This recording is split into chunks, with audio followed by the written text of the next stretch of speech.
ദൈവത്തിന് സ്തോത്രം. ദൈവത്തിന്റെ സ്വരൂപത്തിലും സാദൃശ്യത്തിലും സൃഷ്ടിക്കപ്പെട്ട മനുഷ്യൻ തേജസ്സിന്റെ വസ്ത്രം ധരിച്ചവനായി തേജോമയനായ ദൈവത്തോടു കൂടെ ഏതേനിലായിരുന്നു. മനുഷ്യൻ തന്റെ അനുസരണക്കേടിനാൽ തേജസ്സിന്റെ ശരീരം നഷ്ടപ്പെടുത്തി നഗ്നനായി തീർന്നു. അവൻ തന്റെ നീതിപ്രവൃത്തികളാൽ തന്റെ നഗ്നത മറയ്ക്കാൻ ശ്രമിച്ചെങ്കിലും നീതിസൂര്യ ഉദയത്തിങ്കൽ ആ വസ്ത്രങ്ങൾ ഉയർന്നുപോയി. മനുഷ്യന് നഷ്ടപ്പെട്ട തേജസ്സിന്റെ വസ്ത്രം വീണ്ടെടുക്കാനായി ഒടുക്കത്തെ ആദാമായി ക്രിസ്തു ഈ ലോകത്തിലേക്ക് കടന്നു വന്നു. വീണുപോയ മനുഷ്യനെ പലവിധ ആത്മീക വസ്ത്രങ്ങളാൽ അലങ്കരിച്ച് തന്റെ രാജ്യത്തിന് അവകാശമാക്കി തീർത്തു. ആദിമ മനുഷ്യനെ മുൻനിർത്തി ഇത് എപ്രകാരം ഒരു മനുഷ്യന്റെ ജീവിതത്തിൽ സംഭവിക്കുന്നു എന്ന് ഞങ്ങളുടെ ഭാവനയിൽ ഇവിടെ അവതരിപ്പിക്കുന്നു. ആദിയിൽ ദൈവം ആകാശവും ഭൂമിയും സൃഷ്ടിച്ചു. 5 ദിനങ്ങൾ കൊണ്ട് സൂര്യനെയും ചന്ദ്രനെയും ആകാശത്തിലെ നക്ഷത്രങ്ങളെയും ഭൂമിയിലെ സകല പക്ഷി മൃഗാദികളെയും വൃക്ഷലതാദികളെയും സൃഷ്ടിച്ചു. 6-ാം ദിവസം യഹോവയാം ദൈവം മനുഷ്യനെ തന്റെ സ്വരൂപത്തിലെ സാദൃശ്യത്തിൽ സൃഷ്ടിച്ച് തന്നോടുകൂടെ വസിപ്പാൻ തേജസ്സിന്റെ വസ്ത്രം ധരിപ്പിച്ച് ഏതേൻ തോട്ടത്തിലാക്കി. ദൈവം തന്നോട് ഭക്ഷിക്കരുത് എന്ന് കൽപ്പിച്ച വൃക്ഷത്തിന്റെ ഫലം ഭക്ഷിച്ച മനുഷ്യൻ ദൈവകൽപ്പനയെ അനുസരിക്കാതിരുന്നാൽ തനിക്ക് നൽകപ്പെട്ട തേജസ്സിന്റെ വസ്ത്രം നഷ്ടപ്പെടുത്തി നഗ്നനായിത്തീർന്നു. തേജസ് നഷ്ടപ്പെട്ട മനുഷ്യൻ ദൈവത്തിലേക്ക് മടങ്ങി പോകുന്നതിന് പകരമായി തന്റെ സ്വയനീതിയാകുന്ന അത്തിയില കൊണ്ട് തന്റെ നഗ്നത മറയ്ക്കാൻ ശ്രമിച്ചു. എന്നാൽ സൂര്യൻ ഉദിച്ചപ്പോൾ അത്തിയില വാടിപ്പോയി. വെയിലാറിയപ്പോൾ യഹോവയായ ദൈവം തോട്ടത്തിൽ നടക്കുന്ന ശബ്ദം കേട്ട് മനുഷ്യൻ തൻ നഗ്നനം നിറഞ്ഞ് തോട്ടത്തിലെ വൃക്ഷങ്ങളുടെ ഇടയിൽ തന്നെ മറച്ചു. എന്നാൽ ദൈവം അവനെ തോലുകൊണ്ടുള്ള വസ്ത്രം ധരിപ്പിച്ച് നഗ്നത മറച്ചു. മനുഷ്യന്റെ അനുസരണക്കേടിനാൽ ശാപത്തിന് അധീനമായി തീർന്ന ഭൂമിയിലേക്ക് ദൈവം മനുഷ്യനെ തള്ളിക്കളഞ്ഞു. ശാപഗ്രസ്തനായ മനുഷ്യൻ ഭൂമിയിലെ തന്റെ ജീവിത നാളുകളിൽ സകല പാപ സ്വഭാവങ്ങൾക്കും അടിമയായി. തന്മൂലം തനിക്ക് നൽകപ്പെട്ട തേജസ്സിന്റെ വസ്ത്രത്തിന് പകരമായി പാപത്തിന്റെ വസ്ത്രം ധരിപ്പാൻ ഇടയായി. മനുഷ്യനെ കീഴ്പ്പെടുത്തിയ സ്വഭാവങ്ങളായ ജഡമോഹം,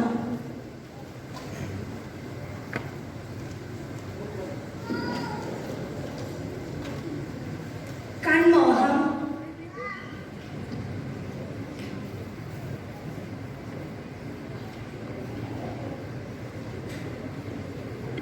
ജീവനത്തിന്റെ പ്രതാപം,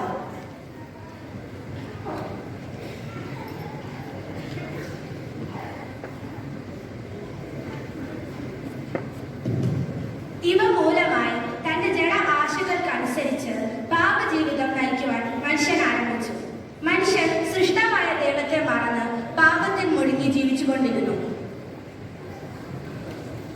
എങ്കിലും ക്രമേണ ഈ ജീവിതം മനുഷ്യന് ഭാരമായി തോന്നി തുടങ്ങി. അവനൊരു വിടുതൽ ആഗ്രഹിച്ചു. എന്നാൽ കാരുണ്യവാനായ ദൈവം തന്റെ ഏകജാതനായ പുത്രനിൽ വിശ്വസിക്കുന്ന ഏവനും നശിച്ചു പോകാതെ നിത്യജീവൻ പ്രാപിക്കേണ്ടതിന് അവനെ നൽകുവാൻ തക്കവണ്ണം ലോകത്തെ സ്നേഹിച്ചു.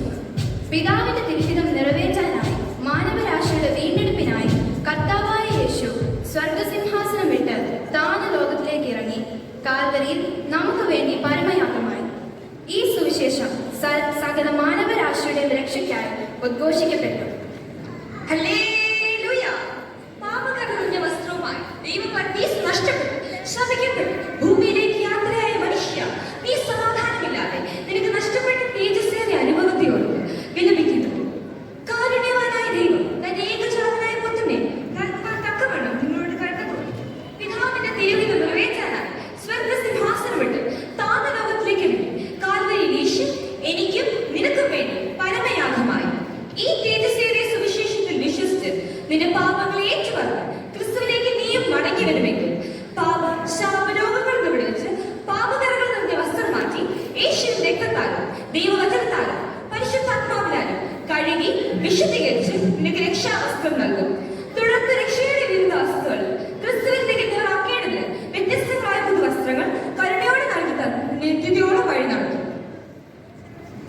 മനുഷ്യൻ തന്റെ പാപ ജീവിതത്തിൽ നിന്ന് വിടുതൽ പ്രാപിച്ച ശേഷം അവന്റെ ആത്മീക നിലവാരത്തിന്റെ വസ്ത്രങ്ങളാൽ ദൈവം അവനെ അലങ്കരിക്കും. രക്ഷയും വസ്ത്രം യഥാർത്ഥ മാനസാന്തരത്തിലൂടെയും ദൈവത്തിലുള്ള വിശ്വാസത്തിലൂടെയും യെശയ്യാവ് 61:10 പറയുന്ന രക്ഷയും വസ്ത്രം പ്രാപിക്കാം. നീതിയിനായി ഒടുവിൽ ജലസ്നാനം സ്വീകരിക്കുന്നതിലൂടെ യെശയ്യാവ് 61:8 പറയുന്ന നീതിയിനായി പ്രാപിക്കും. സ്തുതിയെന്ന മേലാടം പരിശുദ്ധാത്മാവിലൂടെ ദൈവത്തെ മഹത്വപ്പെടുത്തി യെശയ്യാവ് 61:3 പറയുന്ന സ്തുതിയെന്ന മേലാടം ധരിക്കാം. പൊൻകസവ് കൊണ്ടുള്ള വസ്ത്രം വിശ്വാസത്തിന്റെ വിവിധ പരിശോധനകളിലൂടെയും വിശ്വാസ ജീവിതത്തിലൂടെയും സങ്കീർത്തനങ്ങൾ 45:13 പൊൻകസവ് കൊണ്ടുള്ള വസ്ത്രം പ്രാപിക്കാം.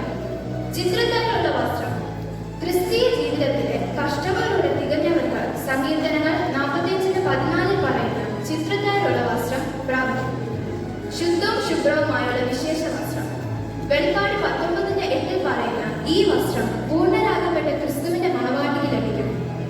വെള്ളയുടുപ്പ് വെളിപ്പാട് 3:5 ജയപ്പെട്ട വിശുദ്ധന്മാർ വെള്ളയുടുപ്പ് ധരിച്ചും കൊണ്ട് കർത്താവിനോടുകൂടെ നടക്കും.